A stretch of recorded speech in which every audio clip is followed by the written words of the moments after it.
우리 다 같이 기도함으로써 부활절 7째 주일 부활절 절기로는 마지막입니다. 하나님께 예배드리겠습니다.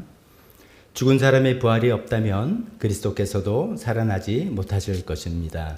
그리스도께서 살아나지 않으셨다면 우리의 선포도 헛되고 여러분의 믿음도 헛될 것입니다. 그러나 이제 그리스도께서는 죽은 사람들 가운데서 살아나셔서 잠든 사람들의 첫 열매가 되셨습니다. 한 사람으로 말미암아 죽음이 들어왔으니 또한 한 사람으로 말미암아 죽은 사람의 부활도 옵니다. 하나님 그렇습니다.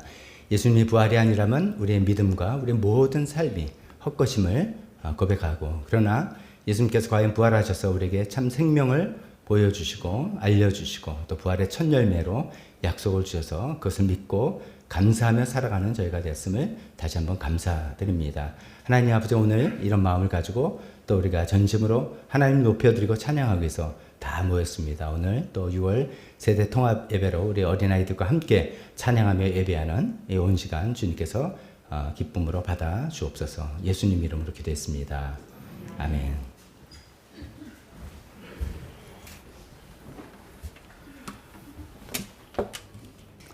다 같이 일어서서 우리 찬송, 우리 좀 빠른 찬송 경쾌하게 박수 치면서 두 곡을 같이 하겠습니다. 성령님께서 우리 안에서 활동하셔서 하나님께서 기뻐하시는 것을 염원하게 해주고 또 그것을 우리가 순종할 때 실천하게 해주신다 그랬습니다. 그런 마음을 가지고 나 주님의 기쁨 되기 원합니다 찬송하며 그런 주님께 가까이 가기를 원합니다 고백하는 찬송 시간 되었으면 좋겠습니다.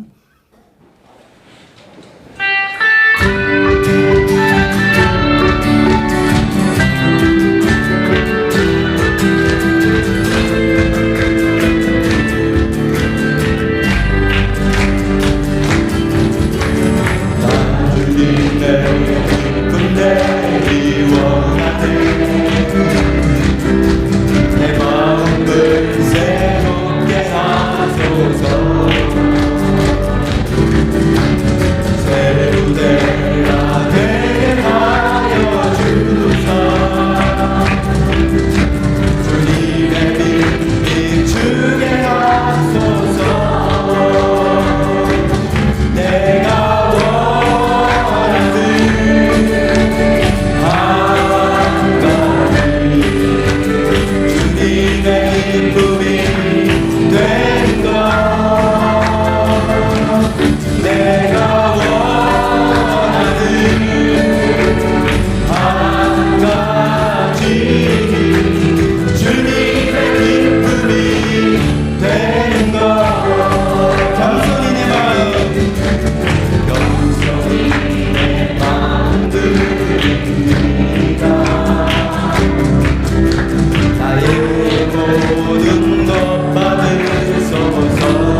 가사도 좋지만 뭐 찬송 몰라도 그냥 신나게 찬송하고 너무 좋은 것 같습니다. 자, 오늘 이제 세대 통합 예배로 우리 조일랜드 찬양을 추천받았는데 예수 사랑하심을 성경에서 배웠네 이 찬송인데 찬송 우리가 너무 잘 알지만 또 그 가사에 맞는 교동문으로 우리 또 찬양 고백하면서 그 찬송 해버렸으면 좋겠습니다. 성경이 아니라면 우리는 예수님의 사랑을 알 수 없었을 것입니다. 성경을 통해서 배운 예수님의 사랑을 고백하며 찬양합시다.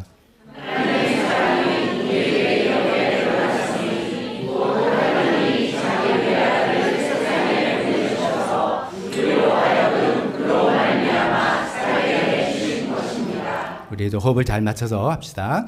우리는 연약하지만 예수님은 모든 권세를 가지고 계십니다. 그 권세를 힘입어 우리는 그분을 섬기며 그분의 사랑 안에서 살아갈 수 있습니다.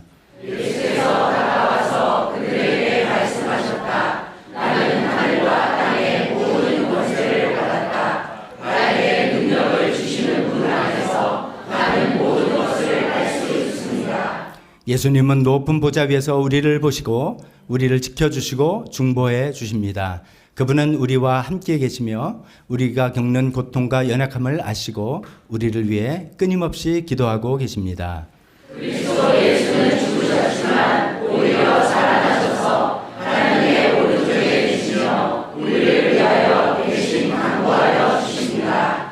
우리의 대제사장은 우리의 연약함을 중동하지 못하시는 분이 아닙니다. 그러므로 우리는 담대하게 은혜의 보좌로 나아갑시다. 예수님은 우리가 이 세상을 사는 동안 우리와 늘 함께 하시다가 우리가 이 세상을 떠나는 날 천국으로 인도해 주실 것입니다.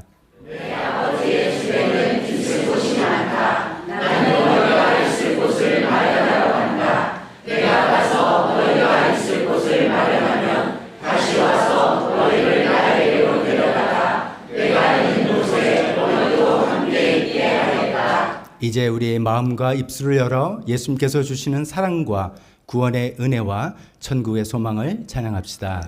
하나님께서 세상을 이처럼 사랑하셔서 외아들을 주셨으니 이는 그를 믿는 사람마다 멸망하지 않고 영생을 얻게 하려는 것이다. 아멘. 아멘. 이런 가사 또 찬송으로 예수 사랑하심을 부르는데 후렴에는 후렴만 영어를 넣습니다. Yes, Jesus loves me. 그러니까 영어를 하실 분들은 또 해보시고 요즘 좀 어린 세대, 젊은 세대는 또 영어 하는 것도 좋아해요. 그래서 그런 의미도 같이 살면서 우리 찬송하면서 예수님이 정말 우리를 사랑하십니다.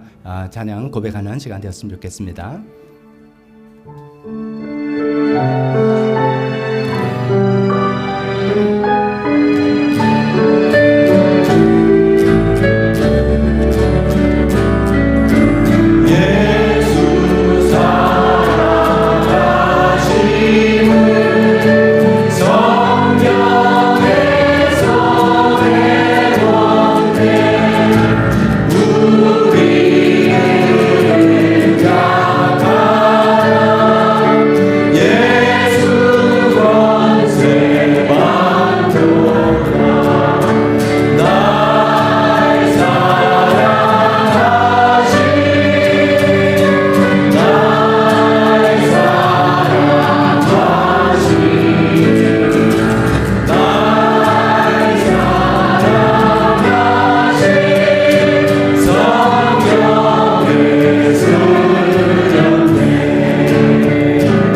드렸습니다. 마지막 찬송, 또 많은 분들이 배우시고 좋아하신 찬송이죠. 나는 주를 섬기는 것에 후회가 없습니다. 내가 가장 복된 일을 예수님 만난 것이고 가장 잘한 일을 예수님 주로 섬긴 것입니다. 우리 모두의 고백일 텐데 이 찬송을 또 마음을 다해서 마지막으로 찬송 주님께 하도록 하겠습니다.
하겠습니다. 주님 그렇게 하겠습니다. 주님 그렇게 하겠습니다. 아멘. 다 자리에 앉으시기 바랍니다.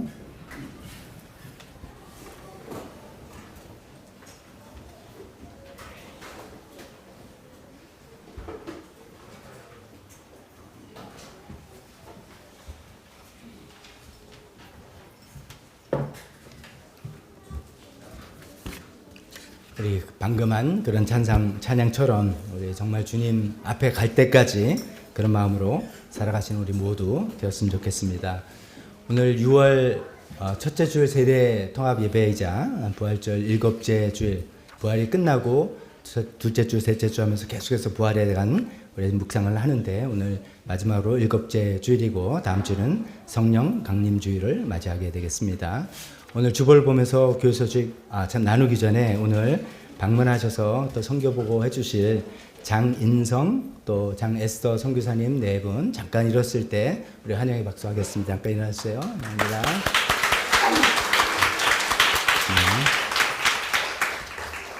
우리 예배 한 두 번 벌써 이제 오셨어요. 그때는 이제 방문도 하시고 이렇게 해서 조금씩 알아하시다가 페루에서 선교하는 소식들 또 저에게 보내주시고 기도 부탁해서 저희도 또 중보기도 팀에서 기도하고 했는데, 이번에 또 방문하신다 그래서 선교 보고라도 좀 해주시라 저는 이렇게 부탁을 드렸습니다. 주보를 보면서 교회 소식 나누도록 하겠습니다. 6월 세대 통합 예배 오늘 또 특성 만남 목장에서 준비해서 하나님께 드릴 때 우리 같이 하나님께 영광 돌리는 시간 되었으면 좋겠습니다. 오늘 예배 시간에 목자 임명식 있습니다. 나중에 그 순서 때 헌금 특송 후에 임명식 하겠습니다. 씨앗 목장이라고 새로 명명하고 옛날 이제 샬롬 목장인데 신혜경 목자 또 김지연 부목자 임명식 하시면서 새로운 분위기로 씨앗 목장 잘 또 인도해 나가시도록 우리 기도해 줬으면 좋겠습니다. 나중에 이제 선교사님 보고 있다고 말씀드렸고, 이번 학기 3공부들 이제 마지막 주죠. 제 생명삶 지난주에 시험 보고 이제 다 끝났고, 말씀의 삶 오늘까지 이제 읽으신 부분들 이제 보내주시고 거의 다 이제 해주셨는데, 기존 버전으로 18명, 그 다음에 미니 버전으로 14명 이렇게 참석했고, 생명삶 12명, 그래서 한 40명 된 부분이 35명 이렇게 참석해서 45명 참석해서 감사합니다. 집사 모임 오늘 1시 30분에 집사 모임 있습니다. 교회 재정 보고도 있고 여러 가지 나눌 얘기도 있는데, 내가 집사 아니라도 우리 교회 돌아가는 걸 알고 싶다는 분 누구나 참석할 수 있게 오픈했으니까 식사하시고 교제하시고 1시 30분에 예배실로 다 모여주시면 좋겠습니다. 다음 주일은 대청소 있다고 말씀드렸죠. 다 참석해서 또 교회 깨끗하게 청소하면 좋겠습니다. 6월 헌금위원 김웅태 형제님, 윤정민 자매님 수고해 주시고, 네팔 선교회 지난주에 그 시티미션 교회에서 바리말 지역에 단기 선교 간다 우리 기도합시다 해서 기도했잖아요. 중에 연락이 왔는데 3명이 그 단기 선교를 통해서 3명이 예수님 영접하고 또 침례를 받게 되는 그런 놀라운 일이 있었습니다. 너무 감사해서 하나님께 영광 돌립니다. 나라 북한을 위해서 특히 이제 대통령 선거 이제 며칠 안 남은 시간에 사전 투표 하신 분들 있겠고, 또 우리나라 큰 또 흐름의 변화가 있으니까 하나님께 기도하면서 또 참여하면 좋겠습니다. 이 시간에 대표기도, 그 다음에 만남 목장 헌금, 그걸 한 다음에 목자 임명식, 그 다음에 선교보 이렇게 이어지겠습니다.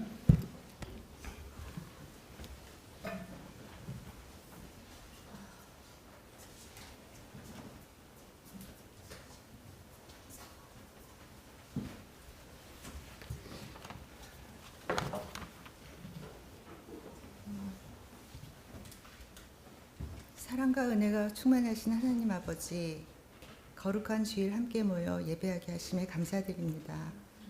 한 주간 세상 속에서 지치고 바빴던 저희의 마음을 주님 앞에 내려놓고 말씀과 기도로 새롭게 되기를 원합니다.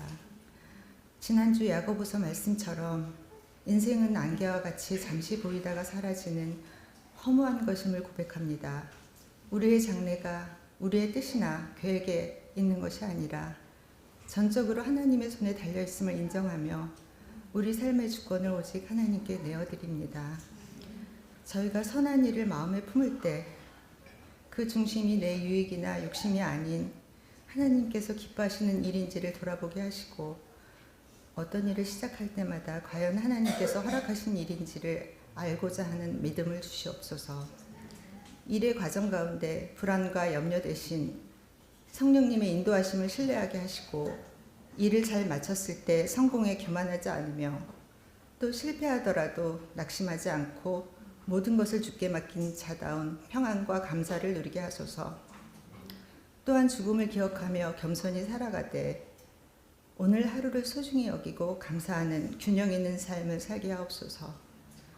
목자와 부목자로 헌신하신 신혜경 김지연 집사님을 주님의 이름으로 축복합니다. 씨앗 목장의 영혼들을 품고 섬기며 기도와 말씀으로 이끌 수 있도록 성령의 능력을 더하여 주옵소서.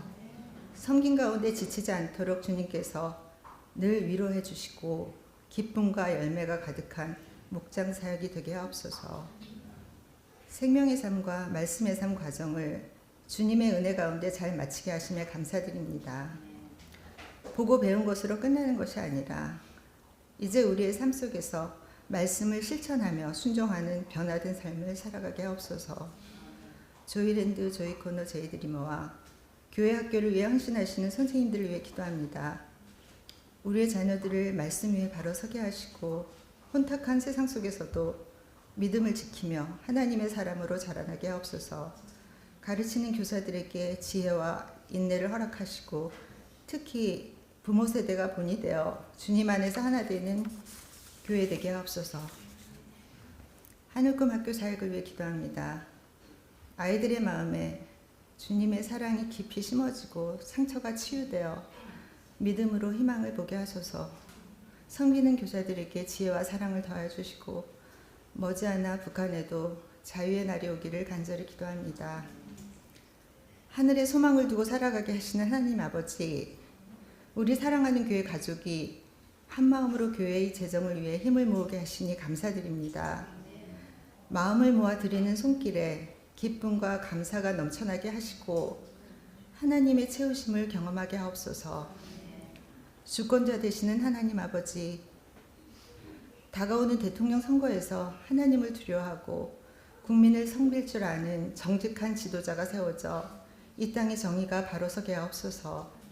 우리에게는 지혜와 분별력을 주셔서 감정이나 이익이 아니라 하나님의 뜻을 구하여 바른 선택을 하게 하시고 선거 과정이 공정하고 평화롭게 이루어지도록 지켜주옵소서. 우리 대한민국은 그 어느 때보다도 갈등과 분열로 인해 어려운 상황에 놓여 있습니다. 이념과 세대, 지역과 계층 간의 벽이 더욱 높아진 이때에 십자가의 사랑으로 이 땅을 회복시켜 주시고 진리 안에서 하나 되는 은혜를 부어주옵소서. 오늘 선포하실 박덕주 목사님의 말씀을 통해 우리의 삶을 다시 점검하고 모든 영역에서 하나님의 주권을 인정하는 믿음의 결단이 있게 하소서. 이 모든 말씀 우리를 죄에서 구원하신 예수 그리스도의 이름으로 기도드립니다.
하나님 아버지 주신 자를 귀하고 중하신 말씀을 쓰 기쁘고 반가운 말씀 중에 날 사랑한단 말 참 좋도다.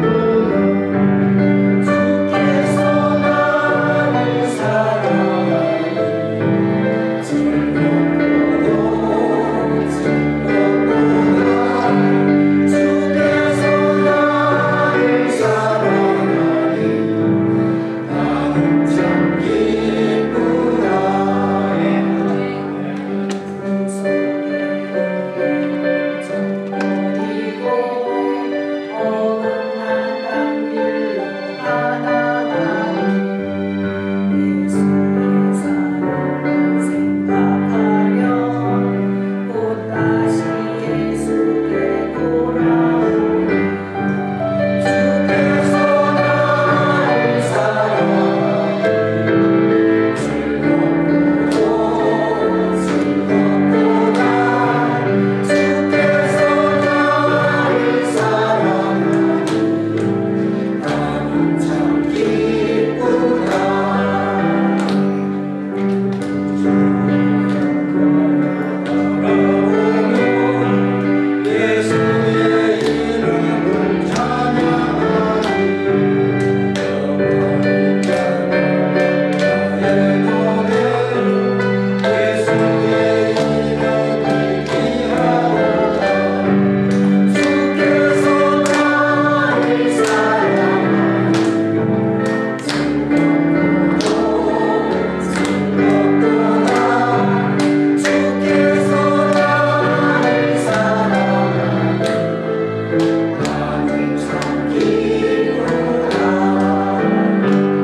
우리가 한동안 불러보지 못했던 찬송가인데 그 참 은혜가 됩니다. 주께서 나를 사랑하시니 나는 참 기쁘다. 너무나 감사한 찬송 드렸습니다. 우리 봉헌기도 먼저 드리고 목자님 명식하겠습니다.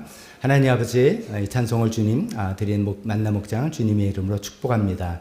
하나님께서 나를 사랑하신다는 것밖에 그만큼 더 우리가 복된 일, 더 감사한 일이 어디 있겠습니까? 그 사랑을 알고 깨닫고 또 주님께 사랑을 베풀고 주님께 사랑을 드리며 주님께서 원하시는 모든 영혼들에게 사랑을 나누는 또 만나 목장 계속해서 될 수 있게 축복합니다. 하나님 아버지, 오늘도 저희가 귀한 헌금을 주님께 드립니다. 이 드린 손길마다 하나님께서 복을 주시고 하나님께 드릴 수 있는 이 기쁨과 특권 누릴 수 있게 도와주시고 하나님 나라에 또 교회 필요를 아름답게 사용하여 주옵소서. 예수님 이름으로 기도했습니다.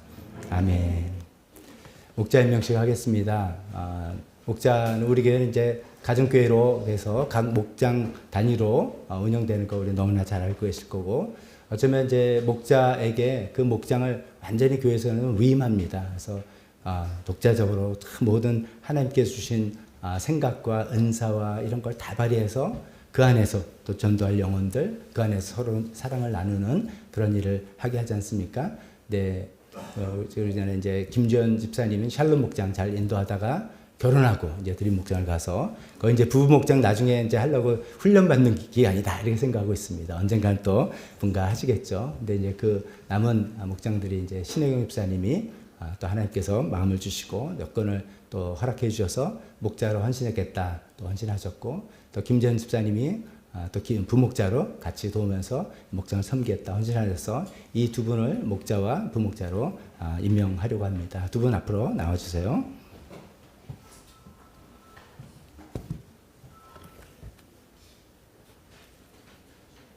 나와서 저를 바라봐 주시기 바랍니다. 한 분 이렇게 쓰세요. 네. 임명장 신혜경 위의 사람은 영원 구원하여 제자 삼는 교회 존재 목적에 헌신하였기에 목자로 임명합니다.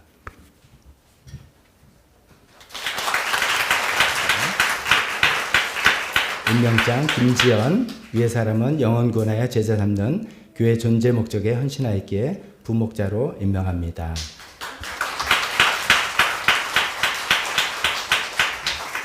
뒤로 한번 좀 돌아보세요. 하시고 저희가 잠깐 저희가 좀 가운데 계세요. 이게 목자 임명할 때 이제 임명장 드리고 기도하고 그랬는데 오늘은 좀 특별하게 뭐 화환이 좀 준비되어 있어요. 그래서 이제 화환을 하나는 그 목원인 사회정 집사, 또 하나는 전 목자였던 김재현 집사가 준비하는데 이건 교회에서 준비도 한 게 아니라 개인으로 준비했는데 누가 했는지 밝히는 일을 말아달라고 또 부탁하고 여기 주는 사람은 또 아니고 뭐 이런 사람입니다. 좀 그거 알고 하여간 잠깐 이 두 분을 축복하겠습니다. 기도하겠습니다. 하나님 아버지, 하나님께서 우리 각 목장을 세우시고 그 목장을 통해서 영혼을 뜨겁게 서로 사랑하고 또 믿지 않는 영혼들을 주님께로 인도하려는 그런 좀 하나님의 뜻에 맞춰서 좀 목장을 운영하고 있습니다. 이제 또 씨앗 목장이라고 이름을 또 개명하면서 신혜경 목자님 또 김재현 부목자님 이 목장을 섬기기로 헌신하셔서 저희가 또 임명하며 축하합니다. 무엇보다도 하나님의 크신 은혜와 성령님의 도우심이 필요합니다. 하나님 도와주셔서 그래서 서로 뜨겁게 예수 그리스도의 사랑으로 사랑하게 하시고 하나님 이 목장의 아름다운 모습을 보고 많은 분들이 예수 믿는 것이 이렇게 복되고 이렇게 행복한 것이라면 나도 믿고 싶다라는 분들 많이 생겨서 영혼을 구원하고 또 제자를 만들어 나가는 귀한 목장 되게 도와주시옵소서. 이분들이 목장을 섬기는데 필요한 믿음과 지혜와 또 물질적인 것까지 하나님께서 다 채워주셨기를 간절히 바라며 모든 말씀을 예수님의 이름으로 기도했습니다. 아멘. 들어가겠습니다. 이 시간에는 장인성 페루에 계신 선교사님 나오셔서 인사하시고 또 우리에게 선교 보고도 잠깐 해주셔서 페루에서 어떤 일을 하나님께서 하시는지 함께 들어보도록 하겠습니다.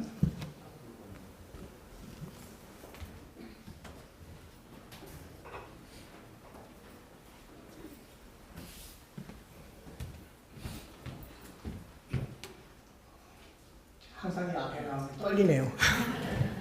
안녕하세요. 페루에서 온 장인성 선교사입니다. 감사합니다. 목사님이 미리 이렇게 준비하신 건지 모르겠는데 마지막 그 찬양이 내 평생에 가장 복된 것이 하나님을 예수님을 만난 것이다. 그거를 찬양을 이렇게 마지막에 부르시는데 제 마음 가운데 마음이 제가 한국 떠난 지가 지금 올해가 40년째거든요. 그러니까 40년의 그 삶이 이렇게 쭉 보이더라고요.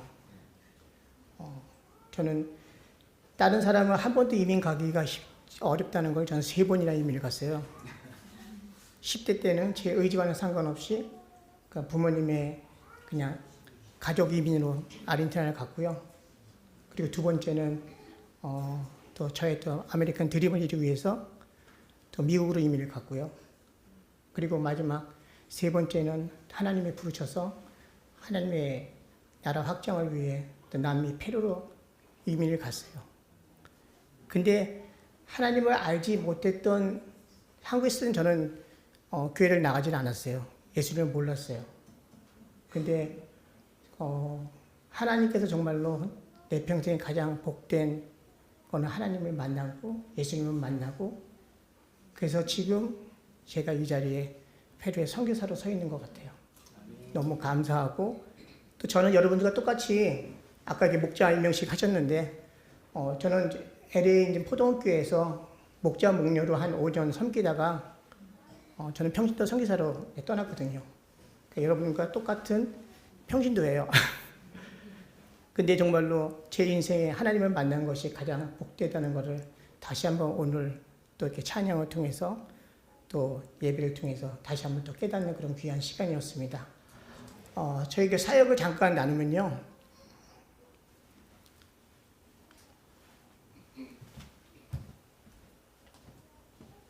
어느 쪽을 보고 저쪽으로 한번 네. 이 그림은 많이들 보셨을 거예요.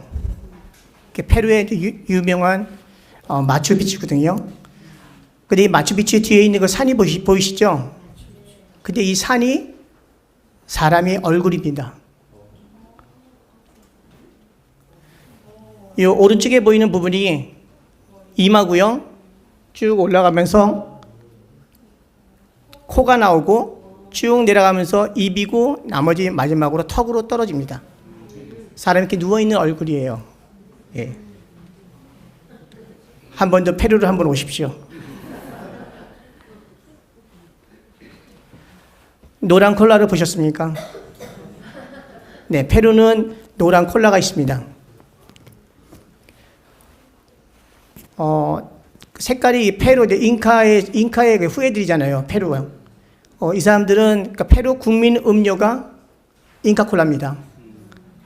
그러니까 코카콜라가 유일하게 점령하지 못한 나라가 페루예요. 결국은 코카콜라에서 잉카콜라를 인수를 했어요. 돈을 주고. 점령을 못하고. 페루는 지금 보시다시피 태평양을 끼고서 주변에 5나라를 같이 접하고 있습니다. 에콰도르, 콜롬비아, 브라질, 볼리비아, 그리고 칠레. 저희가 있는 곳은 그러니까 페루에서 제일 남쪽에 있는, 그러니까 칠레 국경에 저희 있습니다. 어떤 분이 그러시더라고요. 아니, 왜 그 페루의 리마를 안 가시고 그 지방에 계시냐고. 네, 그거는 다음 기회에 설명을 드리겠습니다.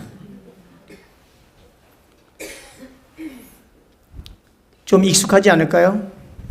왜냐하면 재래시장, 나이 드신 분들은 좀 생각이 나실 거예요. 재래시장 가시면은 이런 그림들을 많이 보시죠. 예, 저희가 지금 페루에 저희가 지금 살고 있는 땅나라는 도시에는 한국의 70년대 후반에 한국의 시골을 생각하시면 돼요. 마을 버스가 있고요. 그리고 버스 차량이 있고요. 뒤에 산이 보이시죠? 저희 그 땅나는 그러니까 전체 모래산에 둘러싸여 있는 분지같이 가운데 마을이 있어요. 저 모래산 위에 문양들이 있고 글씨들이 있어요. 근데 저거는 1년 내내 지워지지 않습니다. 저거는 선인장으로 다 심은 거예요. 그렇기 때문에 1년 내내 지워지지가 않습니다. 예, 저희가 아까 말씀드렸다시피 저희는 포동교회에서 목자 목녀로 섬기다가 이제 떠났는데, 선교를 가면서 제 아내가 절대로 선교지를 가면은 하지 않겠다 했던 2가지 중에 하나가 목자 목녀 가정교회였습니다. 근데요, 거기를 가니까 또 저희도 모르게 가정교회를 하고 있더라고요. 그 당시 코이카 단원들이 그곳에 와서 봉사활동을 하고 있었고요. 그리고 코이카 단원들은 또 일본에서 온 자이카 봉사단체 또 청년들을 또 교회로 데리고 와서 그 청년들을 데리고 저희가 레프히어라는 그 목장을 하게 됐습니다. 이건 이제 카이로 목장이라고 이제 현지인 지도자들 같이 협력하는 그 목회자들 2 교회 목사님들 그분들과 같이 저희가 이제 카이로라는 목장을 했고요. 현재 이거는 저희가 지금 미션 샤마라는 이름으로 저희들 사역을 하고 있는데요. 그러니까 어와나 아시죠? 어린이 사역이요. 어와나 사역을 저희가 그대로 도입을 해서 이름만 저희가 이제 바꿔서 미션 샤마로 이름을 바꿔서 저희들이 현지에 맞게끔 저희들이 지금 사역을 하고 있습니다. 함께 일하는 리더들이고요. 저희들은 네 군데를 지금 사역을 하고 있어요. 저희들은 교회 인사이드 사역을 하는 게 아니라 바깥으로 나가서 사역을 하는 아웃사이드 사역을 하고 있어요. 그 첫 번째가 이제 소년원 사역이거든요. 저 오른쪽에 보이시는 그 여자분이 이제 교장 선생님이시고요. 이 소년원에는 한 지금 20명 정도의 여자아이들과 10명 정도의 남자아이들이 있고요. 그리고 분리가 돼 있어요. 서로 이제 왕래를 못하게 돼 있고, 그리고 부모들도 그곳에는 따로 시의 그 펄밋을 받지 않으면은, 그 허락을 받지 않으면은, 그러면 그것을 방문할 수가 없어요. 왜냐면, 지금 여기에 있는 아이들은 어떤 범죄보다도 가정에서 문제가 있는, 그러니까 부모님들이 문제가 있는 거예요. 아이들이 문제가 있어서 온 아이들도 있지만, 부모들이 문제가 있어서 뭐 성추행이나 아니면 여러 가지 그런 문제들 때문에 그 시에서 아이들을 보호하고 있는 거예요. 그래서 18살까지 여기 있을 수 있는데 그 안에 부모들이 뭐 마약이나 알코올 중독이나 뭐 여러 가지 그런 것들을 다 이제 시에서 요구하는 것들을 다 이수를 하면은 그러면 아이들을 이제 데리고 갈 수 있고요. 만약에 그때까지 그걸 못하면은 그러면 아이들이 18살까지 이곳에 있어야 됩니다.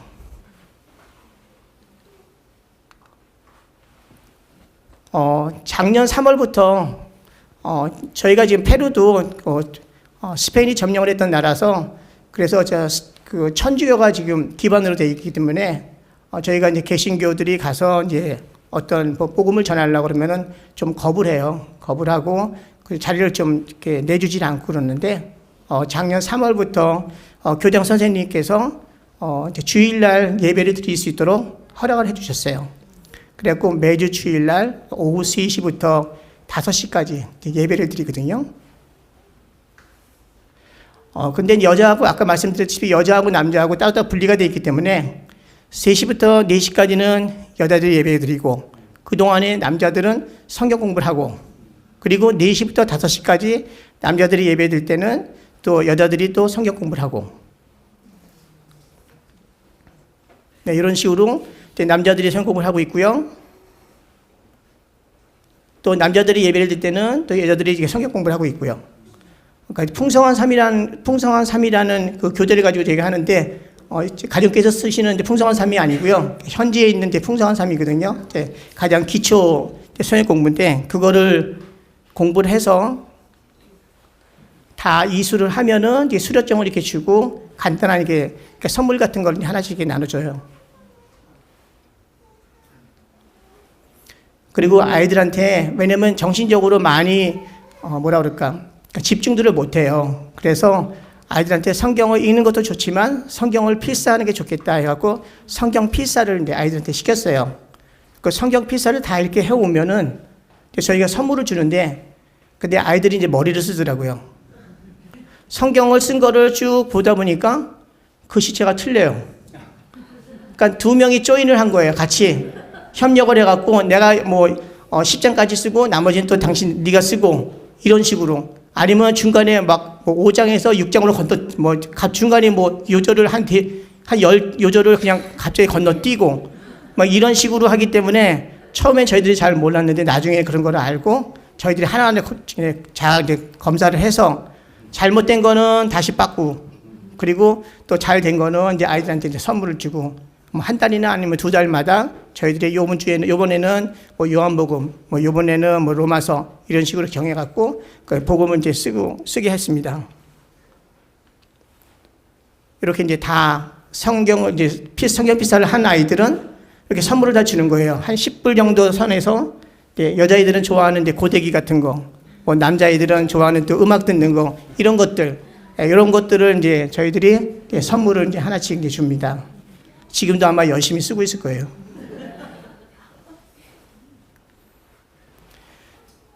아까 이제 말씀드렸다시피 아이들이 18살까지 이제 소년원에 있게 되는데, 근데 그 안에서 아이들이 좀 교육을 받는 게 제대로 교육을 받지 못해요.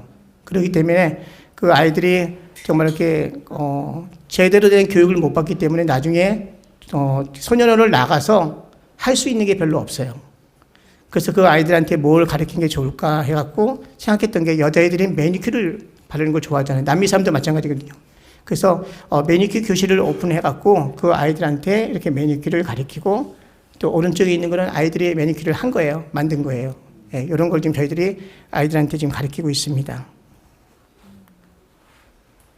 예, 이거는 이제 산마란 지역인데요. 산마는 저희들이 그 소년원 아이들이 이제 어느 기간이 돼서 부모가 이제 데려갔을 때 이제 집으로 돌아가잖아요. 근데 그 돌아간 그곳을 저희들이 찾아가 보다 보니까 산마라는 지역에 아이디가 있어서 저희들이 가서 그쪽에 가서 이제 사역을 시작하게 됐는데요.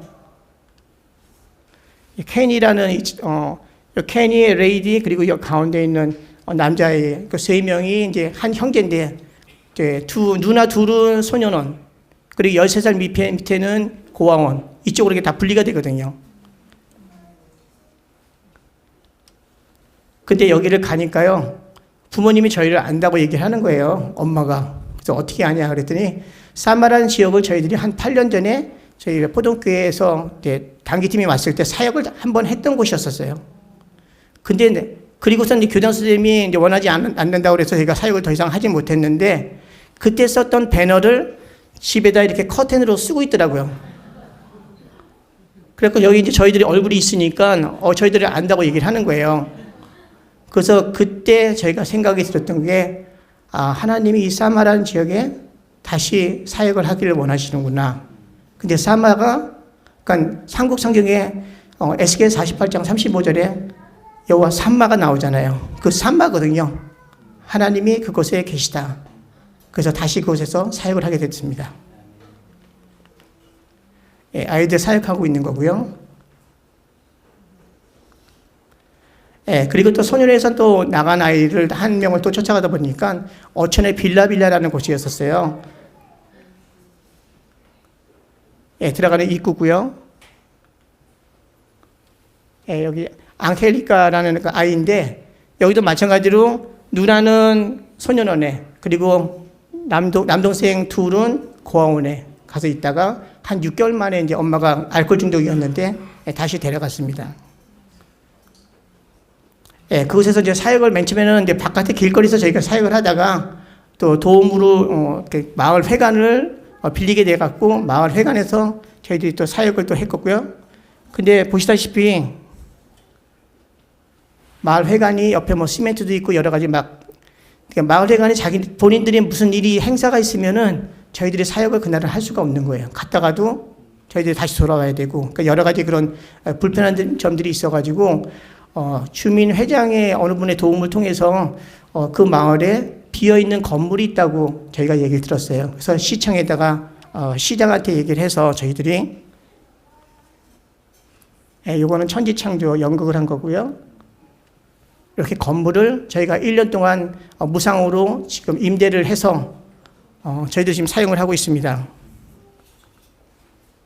근데 저희가 원한다고 해도 마을 사람들이 원하지 않는다면 시에서 허락을 주지 않거든요.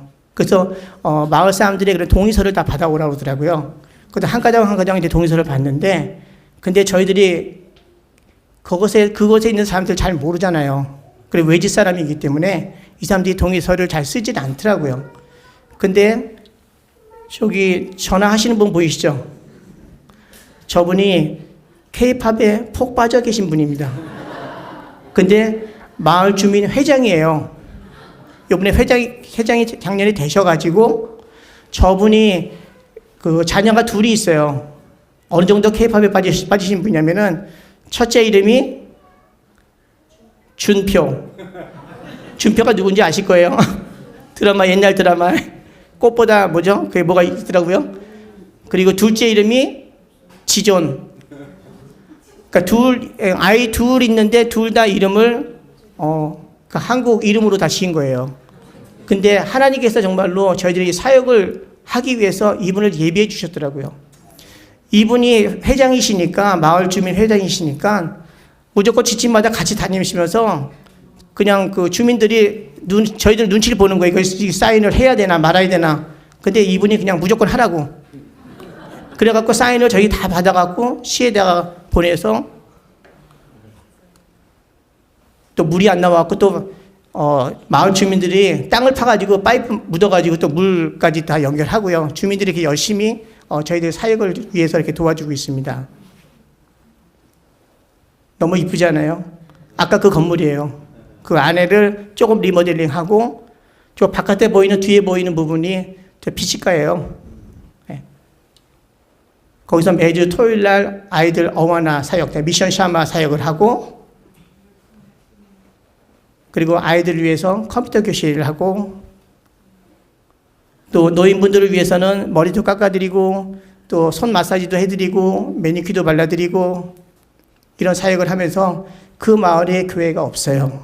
한 200가정 정도가 살고 있는 하루에 물이 2시간, 3시간만 물이 들어와요. 그럼 그때 물을 다 집집마다 탱크에다가 저장을 해놓고 이제 물을 쓰게 돼 있어요. 이 마을에 저희가 이제 도서관을 시작을 해서 교회를 저희가 세우는 게 목적입니다. 요건 이제 세디프라는 지역인데요. 이거는 이제 그 시에 있는 저희가 땅나에서 사역을 하고 있는 그 도시에 거기에 이제 그 저소득층을 위한 가정복지센터예요. 여기서 노인 사역하고 아이들 사역을 하고 있습니다. 방과 후에 아이들이 와서 이제 공부할 때 같이 도와주고요. 그냥 노인분들 처음에 노인 사역을 부탁을 받았을 때 저희들이 노인 사역을 하진 않았기 때문에 좀 겁이 났었어요. 근데 나이가 드시면은 아이가 된다고 말씀하시잖아요. 어렸을 때 이런 걸 하나도 안 해보신 거예요, 이분들이요. 그리고 색칠하고 이런 거 만들고 할아버지 너무 좋으셔갖고 하나 다 끝나갖고 좋으셔갖고 이렇게 아버지 날이면 이렇게 선물 하나씩 드리고요. 이 두 아이는 저희들이 이제 사역을 하는데 리날도라고 저쪽 있는 남자아이는 산만한 지역에서 봉사를 열심히 하다가 대학을 가서 지금 현재 저희들을 도와주고 있고요. 그리고 저기 피오렐라는 고아원에서 한 8년 정도가 있었어요. 8년 정도 있다가 이제 지금 대학을 가서 또 저희들과 연결이 돼서 지금 매주 목요일마다 성경 공부를 하고 또 시간이 될 때 저희들 도와서 지금 사역을 도와주고 있습니다. 그러니까 저희들의 사역은 평신도를 사역자를 세우는 거예요.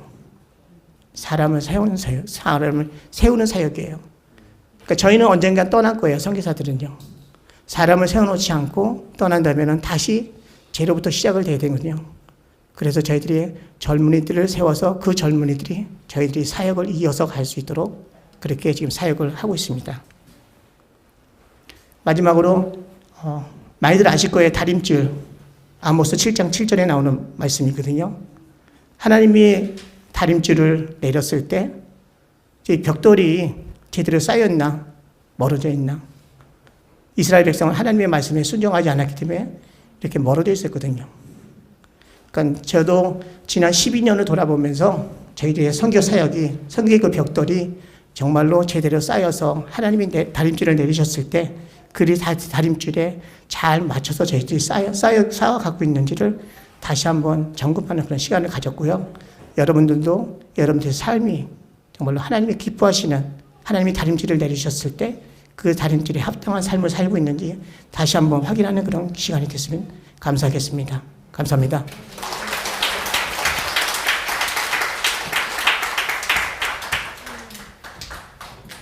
선교로 들었는데 우리 페루의 선교 또 장인성 선교사님 사역을 위해서 같이 잠깐 기도하겠습니다. 하나님 아버지 감사합니다. 오늘 페루의 선교 소식을 들으면서 하나님께서 희한한 손길과 방식으로 인도하신 걸 감사합니다. 심지어는 K-팝을 통해서도 정말 그 지역에 들어갈 수 있게 하시고 이런 좋은 사역 여건을 만들어 주신 놀라우신 하나님께 감사와 찬양을 드립니다. 하나님 이제 기도하는 것은 이 두 분께서 마지막 말씀하신 것처럼 평신도 사역자들을 세워놓는 그 사역을 하신 다음에 하나님 많은 젊은이들, 많은 또 주님의 부름에 응답받는 많은 분들이 이분들이 복음을 전할 때 마음이 움직여져서 하나님 이렇게 주님 목자 목녀로 평신도 지도자로 세워져서 그 땅이 복음으로 복받는 그 지역이 될 수 있게 도와주시고 이분들이 그 사역을 할 때 주님 필요한 것들 채워주시옵소서. 하나님 아버지 저희가 또 소식적으로 듣고 또 따님이 막내 따님이 암 수술로 받아서 수술을 받기 위해서 나와서 수술을 잘 받았다고 합니다. 하나님 안전하게 치료 안치하게 하시고 더 이상 고통받지 않도록 주님께서 지켜주셨기를 간절히 받았고 기도할 때 예수님의 이름으로 기도했습니다. 아멘. 감사합니다. 설교 시간 갖겠습니다. 잠깐 일어나서 우리 다 같이 일어서서 설교 본문 읽을 때 우리 교회 학교는 이제 보시고 가면 되겠습니다.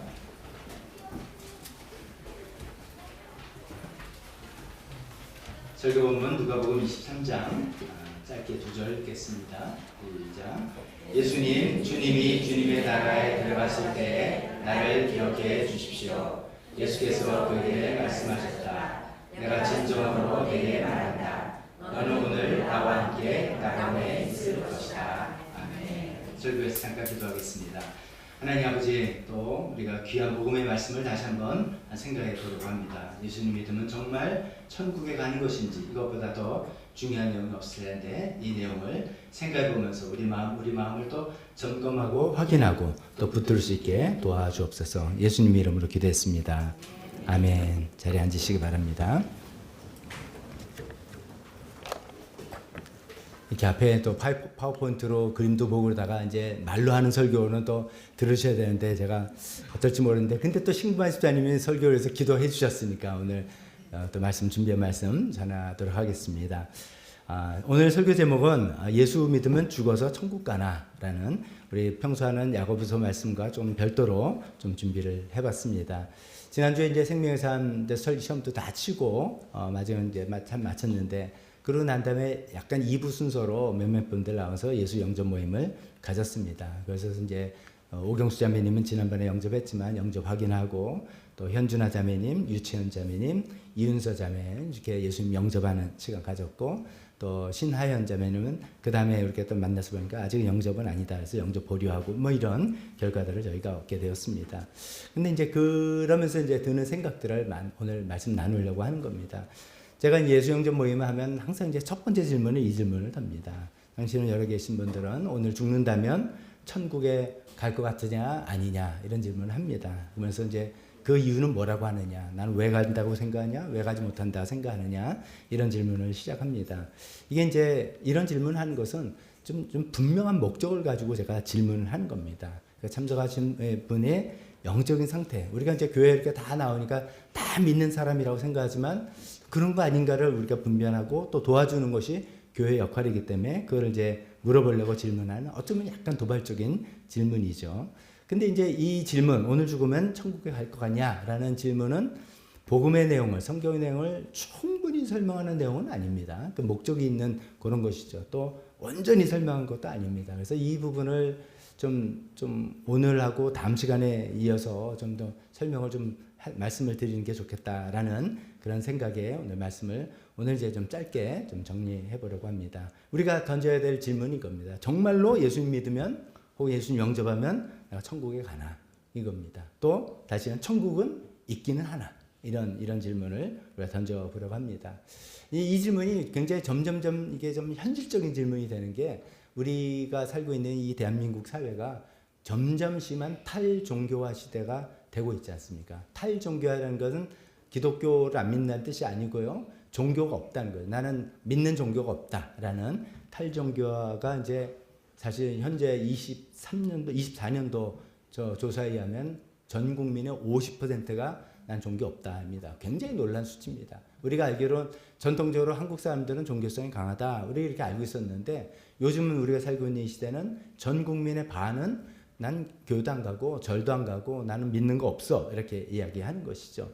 연령별로 생각하면 더 심각합니다. 19세, 19세에서 29세, 20대라고 할 수 있죠. 20대는 종교가 없다가 78%입니다. 78%가 종교 없다예요. 20대는. 30대는 70%가 종교 없답니다. 그러면 이제 아니 전 국민도 50%인데 이거 어떻게 된 거냐?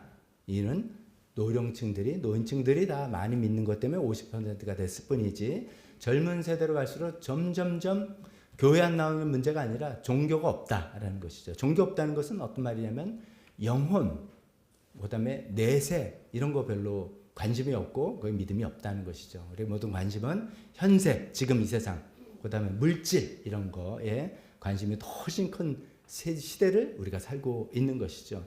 그래서 예수님 믿으면, 예수님 영접하면 죽어서 천국 간다고 생각하느냐, 이 질문이 좀 이렇게 접수가 안 되는, 이 질문 자체가 접수가 안 되는 그런 경우들이 좀 있다는 것이죠. 그래서 그런 문제를 우리 한번 좀 이야기를 해봐야 될 것 같다는 생각이 들었습니다. 정말 우리 마음속에 생각하는 것이죠. 뭐 이제 탈종교와 종교 없는 분들이 있는 거죠. 아니 죽으면 끝인데 뭐 영생, 내세 그런 게 어딨어? 영혼 그런 게 어딨어? 그런 것인데 왜 그런 질문인가라는 생각을 하게 되지 않습니까? 그래서 이거를 이제 우리가 한번 진지하게 우리 마음도 점검해 볼 겸 생각해 봤으면 좋겠습니다. 문제의식은 이런 거죠. 정말 우리가 죽으면 끝인가? 죽으면 끝이라는 이 생각이 맞는가? 이런 것이 생각해 봅니다. 이 말이 어떻게 보면 말이 되는 것 같아요. 내가 보통 경험해 보지 않는 건데 그 경험 끝에 가는 것이니까 그거는 없는 거 아니냐라는 생각을 하기도 하고요. 좀 요즘 또 이제 이런 생각을 많이 듣죠. 우리의 그 의식 작용이라든지 어떤 생각 이런 것도 뇌과학적으로 이렇게 많이 증명이 되잖아요. 그래서 뇌 그 시냅시스, 뭐 전기 신호 등등 복잡한 설명을 통해서 어떤 감정이 생기고 어떤 생각이 생기고 이런 거라고 생각하니까 그러다 보니 뇌 기능이 멈추면, 즉 죽으면, 뇌사하면 나의 의식, 나의 생각이란 존재도 사라지는 거 아니냐 이렇게 생각이 많이 있기 때문이죠. 근데 이제 이 생각은 저는 이제 좀 한편으로 보면 한쪽 논리만 있고 비논리적이고 또 어떻게 보면 무책임한 생각이다라고도 말씀드릴 수 있습니다. 왜냐하면 이제 이런 거예요. 우리가 생각해 보면 우리가 뭘 새로 배운다 할 때 양축이 있습니다. 하나는 우리의 경험을 통해서 배웁니다. 어린아이들이 많은 걸 우리가 아이들한테 많은 것을 경험을 해주려게 하는 게 경험을 통해서 많이 배운다라고 우리가 믿고 그렇게 하지 않습니까? 근데 세상의 모든 걸 다 경험해 볼 수는 없어요. 그래서 또 한 가지 축은 학습입니다. 뭐를 남이 배운 것을 내가 듣고 배움을 통해서 또 우리가 배우게 되는데 죽음이라는 이 사실은 경험을 통해서 배울 수 있습니까? 없습니까? 없어요. 죽으면 끝인데. 그러니까 이거는 경험을 통해서 배울 수 있는 그런 일이 아니다는 것이죠. 그러니까 내가 뭐 이거는 경험할 수 없으니까 믿을 수 없다는 것이 좀 앞뒤가 좀 안 맞는 말이다는 것이고요.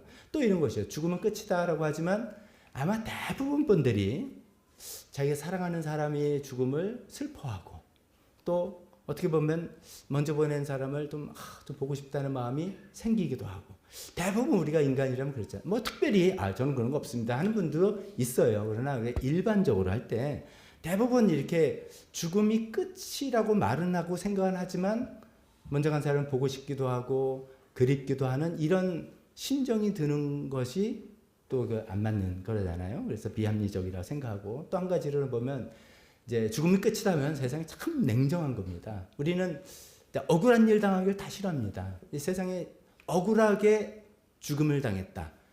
얼마나 슬픕니까? 근데 이 세상에 억울하게 죽었다 끝. 세상은 끝이야. 넌 미안하지만 할 수 없어. 라고 한다면 우리 마음속에는 인생에 대해서 이게 받아들일 수 없는 어떤 이상한 복잡한 마음이 들죠. 세상이 이렇게 불공평하고 불공정한 그런 세계로 세상이 끝나는 거잖아요. 이거는 신이라는 존재가 있냐 없냐를 떠나서 세상이 이렇게 불공정하게 그냥 돌아가는 세상만이냐 라는 것에 이제 종교가 제안하는 건 아니다. 그렇지 않다. 내세에서 그 공정은 반드시 이루어진다. 특히 기독교가 그런 얘기를 하지 않습니까? 그래서 이제 그런 것들을 생각해 볼 때 죽음은 끝이라는 생각이 좀 이렇게 모순이 있다라고 생각을 저는 하고 싶습니다. 그리고 이제 그런 것 때문인지 인류 역사상 보면은 모든 민족, 모든 문화, 모두의 전부 다 내세의 이야기를 갖고 있습니다. 이 인간들이 어떻게 본능적으로, 직관적으로 죽음의 끝이 아니지? 경험을 못 해봤으면서도 아니지라는 것을 오랜 인류 역사를 통해 갖고 있다는 거죠. 그 증거가 이집트 가면 여러분 다 어디 가세요?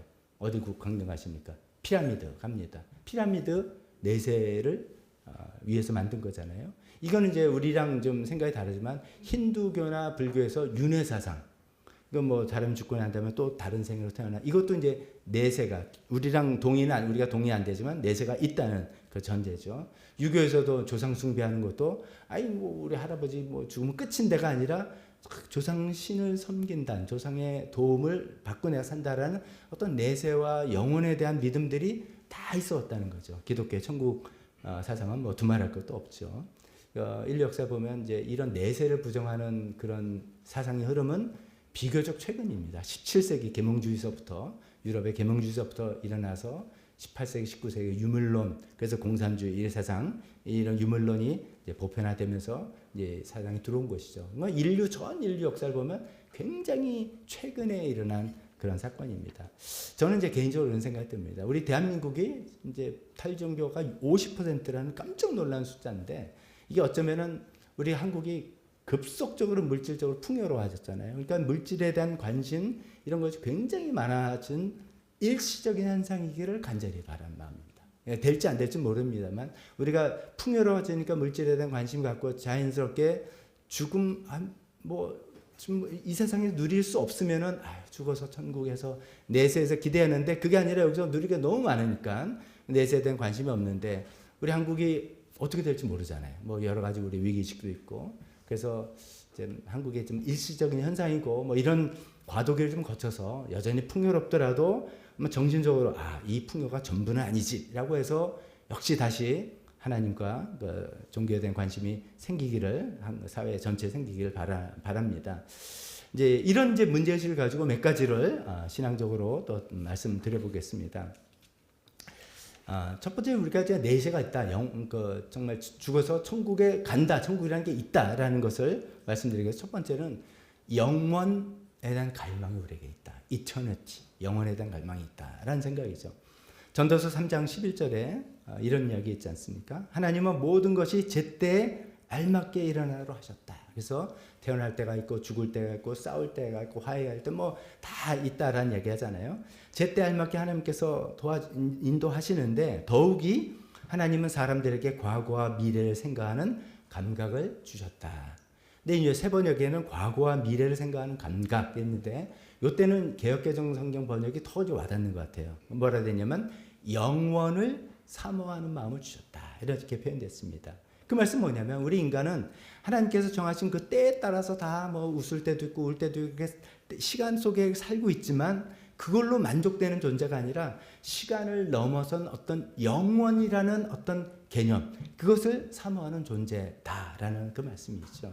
그래서 이제 고대인들로부터 다 그런 영혼을 삼아서 내세를 생각하고 그것을 기념해서 무덤을 세우고 했다는 말씀으로 연결될 수 있습니다.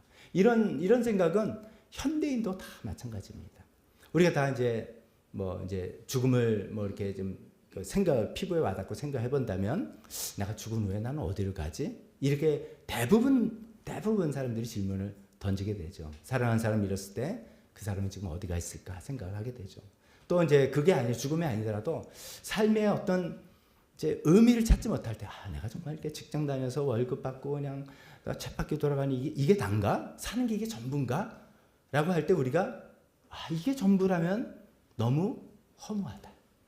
이런 생각이 듭니다. 이게 내가 모든 걸 해봤지만 허무하고 막 이루려고 애를 써서 성취했을 때 그 만족이 천년만년 안 간다는 거죠. 이 모든 것은 우리가 이 시간 속에서 누리는 것만으로 만족되는 존재가 아니다. 우리는 영원이라는 시간을 넘어선 어떤 것을 갈망하는 존재로 누가? 하나님이 우리를 만드셨다. 그래서 영원의 이터니티에 대한 갈망이 우리가 있다는 것을 생각해 볼 때 정말 죽음 후에 어떤 세계가 있겠구나 생각해 볼 수 있다는 것입니다. 또 이렇게 이야기할 수 있죠. 영혼이 있다. 소울이 있다라는 거죠. 죽음은 끝이다라고 이제 탈종교, 종교 없는 분들이 생각하는 것은 인간의 영혼이 없다라는 것과 거의 동의합니다. 왜냐하면 영혼은 죽음으로 끝나는 게 아니고 영원히 존재하는 것이죠. 이것도 제가 이제 좀 객관적으로 말씀드리겠습니다. 우리가 살아가는 세상에 두 가지 이야기도 있습니다. 하나는 영혼 그런 거 없다. 영혼이라는 건 결국 아까 제가 말씀드린 것처럼 우리의 뇌 기능의 부산물일 뿐이다. 우리가 생각하고 감각하고 느끼고 아파하고 하는 그런 거지 뇌 기능이 푹 꺼지면 영혼 없고 그냥 끝나는 것이다. 이렇게 설명하는 분들이 있습니다. 진짜 있습니다. 그러나 또 그게 아니라 영혼은 독립된 실체로서 그게 진짜 나다. 그래서 그 영혼인 뇌작용은 영혼이 내가 상호작용하는 어떤 도구일 뿐이지 내가 죽는다 하도 영혼이 혹시 내 뇌가 손상이 되고 내가 어떻게 문제가 된다 해도 나의 가치, 나의 존재 의미 이런 건 있다 이거죠. 이건 이제 무슨 말씀이냐면요. 제가 좀 시간 주셔서 막 서둘러 말씀하시는 거 늦겠지만 이건 중요한 것 같습니다. 그럼 내가 이제 어떤 기능을 못하는 인간이 되면 나는 존재 가치가 없는 존재냐. 그런 거냐. 아니라는 거잖아요. 뇌 기능이 없어도 나는 정말 가치 있는 존재고 나의 존재는 의미가 있다. 이런 거죠. 이건 현실적으로 가면요. 치매가 걸리면 나는 정말 살 가치가 없나? 이런 고민을 하게 되는데 아니라고 저는 생각하는 거죠. 저희 아버님 보내는 과정을 통해서 저희 아버님 상호 소통이 안 돼도 얼마든지 삶의 가치가 있는 분이라는 것을 제가 경험해 봤기 때문입니다. 그래서 죽음은 뇌 기능의 중단이지만 우리 영혼은 하나님 앞에서 계속 존재하는 그런 것이라고 우리가 말씀드릴 수 있습니다. 중요한 거는 우리가 믿는 성경이 뭐라고 이야기하느냐 하는 것입니다. 성경의 이야기 잠깐 두 군데 살펴보면 창세기 2장 7절에 우리가 잘 아는 말씀이죠. 하나님이 땅의 흙으로 사람을 지으시고 그 코에 생명의 기운을 불어넣으시니 사람이 생명체가 되었다. 즉 사람이란 어떤 존재냐? 땅의 흙으로 육신의 존재가 있고 하나님이 생명의 기운을 불어넣으신 영혼이라는 것이 있어서 비로소 사람이다. 그래서 사람에게는 육신적인 요소와 영혼이 있다라고 우리 성경에서 이야기하고 있죠. 또 예수님 뭐라고 말씀하시느냐? 마태복음 10장에 몸은 죽을 수 있을지라도 영혼은 죽이지 못하는 일을 두려워하지 말아라. 이 질문이냐면 몸은 다 죽는다. 또 죽여 누가. 그렇지만 영혼은 아무도 죽일 수가 없다는 거죠. 영혼은 아무도 죽일 수 없고 영혼은 영원히 존재하는 그 어떤 것이다라는 것입니다. 그러면서 예수님 말씀하시기는 영혼도 몸도 둘 다 지옥에 던져서 멸망시킬 수 있는 그분을 두려워하라 라고 이야기하고 계십니다. 자, 이런 말씀을 가만히 생각해보면 우리가 우리가 생각하고 의식하고 이런 것들은 그냥 뇌의 작용일 뿐이고 이거 그냥 죽으면 끝이야 라고 하기에는 우리가 느끼는 어떤 양심과 자책감 이런 것들 또 우리가 찾으려는 삶의 의미 또 우리가 때로는 목숨 거는 어떤 사랑 공의 이런 것들 또 우리가 두려워하는 죽음 아픔 이런 것들이 단순한 뇌의 어떤 정기적인 신호나 작용이라고 하기에는 훨씬 복잡 미묘하고 훨씬 더 의미 있고 훨씬 더 가치 있는 즉 영혼의 작용이라고 우리가 말씀드릴 수 있겠습니다. 문제는 이 영혼은 죽음 이후에도 계속된다고 우리도 알고 있고 성경도 이야기하고 있습니다. 오늘 읽은 본문이 예수님께서 십자가에서 돌아가시기 직전에 그 우편의 강도 좌편의 강도 한쪽은 예수님을 부인했지만 예수님을 시인한 그 강도에게 그 강도 죽음 직전에 하신 말씀이잖아요. 너는 오늘 나와 함께 낙원에 있을 것이다. 사람이 죽으면 끝이다가 아니라 너는 죽어도 네 육신은 죽어도 너의 영혼은 나와 함께 낙원에서 계속 있을 것이다 라고 이야기하고 있습니다. 죽은 자의 영혼이 하나님과 함께 할 것이다 라는 이야기를 하는 것입니다. 이제 영원에 대한 갈망이라는 이야기도 한번 이야기해 봤고요. 두 번째, 영혼이라는 것이 있다는 것을 이야기해 봤다면 또 한 가지 이야기할 것은 우리가 이제 죽으면 끝이고 종교 믿는 종교 없고 그런 거 없어 라고 하는 이유 중에 하나는 상처받은 실망과 상처의 아픔 때문에 오는 어떤 정서적인 반응일 수도 있는 것 같아요. 이게 이제 우리가 믿는 기독교 하나님이든 불교의 부처님이든 어떻든 간에 하여간 뭔가 신적인 존재한테 내가 무엇을 빌었는데 응답되지 않거나 종교를 갖고 있는 사람들이 어떤 위선적인 모습을 보거나 이렇게 해서 이제 기독교적으로 말하면 이러죠. 하나님 살아계시다면 대체 이럴 일이 있을 수 없다. 사랑하는 하나님이 이렇게 나한테 대하실 수는 없다. 내가 그렇게 간절히 기도하는데 어떻게 들어주지 않느냐. 이렇게 잘 믿는 사람들이 서로 싸우고 난리 치느냐. 그런 거 없어. 라는 다친 마음 때문에 하나님에 대해서 또 하나님이 계시다는 천국에 대해서 관심을 갖지 않게 되는 거죠. 마음문을 닫게 되는 것이죠. 좀 충분히 공감이 갑니다. 저도 자란 성장 과정에서 그런 시간이 있었습니다. 저도 이제 뭐 아픔과 상처 이런 것 때문에 한동안 하나님께 마음을 닫은 적이 있어요. 근데 제가 이제 그때 대학교 막 들어가고 있을 텐데 아버지가 교회 장로님이니까 교회를 떠나지는 못했어요. 아버지를 위해서. 몸은 교회에 있지만 마음은 하나님께 닫아있던 일을 한 2, 3년 저도 지냈어요. 그러다가 이제 어떤 뭐 자연스러운 계기로 제가 다시 이제 미국 이민도 가고 거기서 하나님을 예수님을 인격적으로 만나고 하면서 바뀌게 됐습니다. 이런 이제 상처와 아픔 때문에 마음을 닫는 이게 어떤 논리적인 어떤 합리적인 내 생각이보다도 감정적인 정서적인 반응일 수도 있습니다. 오늘 우리 사회에 우리가 살고 있는 대한민국에 그런 분들 굉장히 많이 있다는 거 우리가 이해해야 될 것 같습니다. 그때 우리 공감해주고 같이 아파해주고 그러나 이거는 정답으로 줄 수 있는 것이 아니고 우리가 따뜻한 사랑과 이해와 어쩌면 많은 시간이 필요한 것 같습니다. 어떻게 보면 시간이 지나면 상처도 좀 아물 수 있고 생각의 폭이 좀 넓어질 수도 있고 그러다 보면 우리 정서적인 반응에서 그런 이제 반응하는 작용에서 좀 벗어날 수도 있을 거라고 생각합니다. 오늘 정말 이 정도로만 이야기하고 다음 주에 저는 더 이야기해 보려고 합니다. 우리가 정말 예수님 영접하면 죽어서 천국에 가는가? 아니다라고 생각하는 그런 반응들이 오늘 우리가 살고 있는 이 대한민국 사회 전 국민의 50% 이상은 영원, 내세 그런 거 믿지 않는 그런 시대로 우리가 살아가고 있는데 어쩌면 우리 교회 안에 여기서 예수님 믿는 분들 정말 나는 어떤 나 정말 영원이라는 걸 나는 갈망하고 사나? 한번 여러분 생각해 보세요. 내가 정말 추구하고 사는 것이 이 땅에 있는 거 잘못하면 가만있어 봐. 이렇게 생각을 해봐야 되는 겁니다. 또 내가 정말 영혼이 있다고 생각하나? 그래서 정말 죽어도 나는 영원히 하나님 앞에 살 수 있는 내 육신과 영혼이 분리되는 그 영혼이 있다고 생각하는가?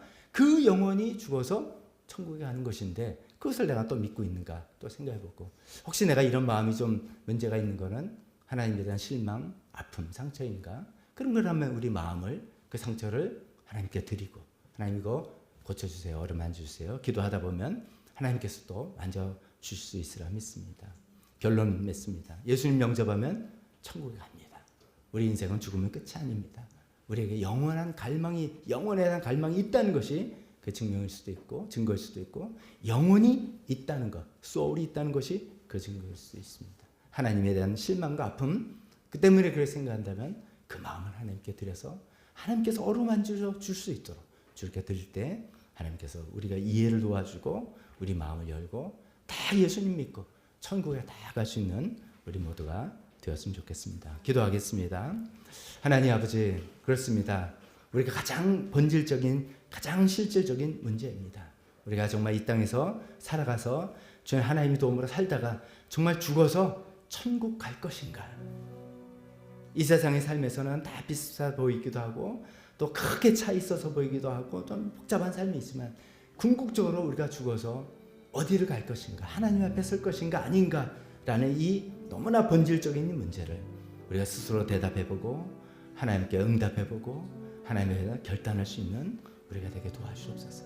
하나님 아버지 탈종교 시대를 살고 있는 우리라서 예수 믿는 우리라도 교회 다니는 우리라도 정말 영혼이라는 것과 천국이라는 것에 관심이 없을 수도 있습니다. 눈에 보이는 것, 만져지는 것, 현실의 삶에 모든 관심과 모든 에너지가 쏟아져 있을 수도 있습니다. 하나님 그러나 우리 마음의 눈을 열어서 하나님 정말 내가 예수 믿으면 죽어서 천국 가는 것인가? 천국이라는 것은 있는 것인가? 그 천국에 가는 영혼이라는 것은 있는 것인가? 이 질문에 정직하게 하나님께 대답해보고 거기서 올바른 대답을 통해서 하나님께서 우리에게 주시는 복을 누리며 살 수 있는 우리 모두가 되게 도와주셨기를 간절히 바라고 기도하며 모든 말씀 예수님 이름으로 기도했습니다. 우리 다 같이 일어서서 우리 기도하면서 오늘 메시지와 또 성경보고와 모든 걸 통해서 들으면서 우리 마음을 또 하나님께 드려서 응답해 봅시다. 오늘 예배를 통해서 우리를 만나 주신 하나님께 하나님 오늘 예배를 통해서 저는 이런 생각을 주님께 갖고 있습니다. 이런 기도를 주님께 드리고 싶습니다. 이런 마음을 주님께 결단하고 싶습니다. 그렇게 기도하는 시간 잠깐 갖도록 하겠습니다. 주님 그렇습니다. 하나님 아버지 우리가 정말 살다가 죽어서 정말 우리가 어디 가는 것입니까? 하나님 그것을 위해서 정말 복음을 들고 선교를 나가는 것이고 목장을 섬기는 것이고 정말 복음을 전하는 것이고 직장 생활을 하는 것입니다. 우리가